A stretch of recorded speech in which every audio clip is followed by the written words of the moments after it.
പുതിയ തലമുറ ഈ രംഗത്തേക്ക് വരുന്നുമില്ല. അപ്പോൾ ഏതാണ്ട് അന്യം നിൽക്കുന്ന നിലയിൽ നമ്മുടെ കൃഷി വളരെയധികം താഴ്ന്നു പോയിക്കൊണ്ടിരുന്ന ഒരു കാലഘട്ടം.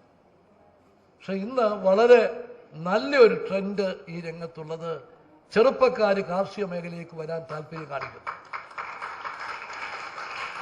ഹൈടെക് കൃഷി രീതികൾ ഉൾക്കൊണ്ടുകൊണ്ട് അത് പ്രയോജനപ്പെടുത്താൻ വേണ്ടി ചെറുപ്പക്കാർ മുമ്പോട്ട് വരുന്നു. അതൊരു നല്ല ട്രെൻഡാണ്. അതിനെ ഗവൺമെൻറ് എല്ലാ വിധത്തിലും പ്രോത്സാഹിപ്പിക്കും. നമ്മളിപ്പം സ്റ്റുഡൻറ് എൻ്റർപ്രണർഷിപ്പ് പോളിസി, വിദ്യാർത്ഥി ആയിരിക്കുമ്പം തന്നെ സ്വന്തമായ സംരംഭം തുടങ്ങാൻ മുമ്പോട്ട് വരുന്ന വിദ്യാർത്ഥികൾക്ക് അറ്റൻഡൻസ് കൊടുത്ത് ബോണസ് മാർക്ക് കൊടുത്ത് അവരെ പ്രോത്സാഹിപ്പിക്കുന്നു. അതുപോലെ ചെറുപ്പക്കാരായിട്ടുള്ള എൻ്റർപ്രണർഷിപ്പ് വന്നാൽ അവരെ പ്രോത്സാഹിപ്പിക്കുന്നതിന് വേണ്ടിയിട്ടുള്ള സ്കീമുണ്ട്. അത് ഏതാനും മാസങ്ങൾക്ക് മുമ്പ്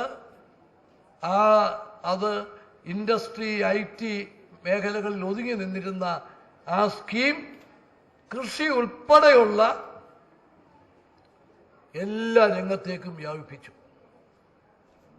കൃഷി, ടൂറിസം, ആരോഗ്യം, എഡ്യൂക്കേഷൻ, അങ്ങനെ തുടങ്ങി എല്ലാ മേഖലകളിലേക്കും വ്യാപിച്ചു.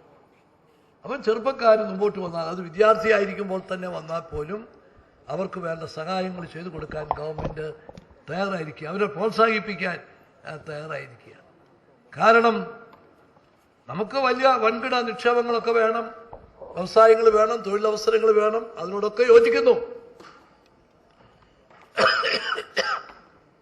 പക്ഷേ കാർഷിക മേഖലയുടെ പുരോഗതിയിലൂടെ മാത്രമേ കേരളത്തിന് ശാശ്വതമായ ഒരു നേട്ടം, സമഗ്രമായ ഒരു നേട്ടം നമുക്ക് നേടാൻ സാധിക്കും.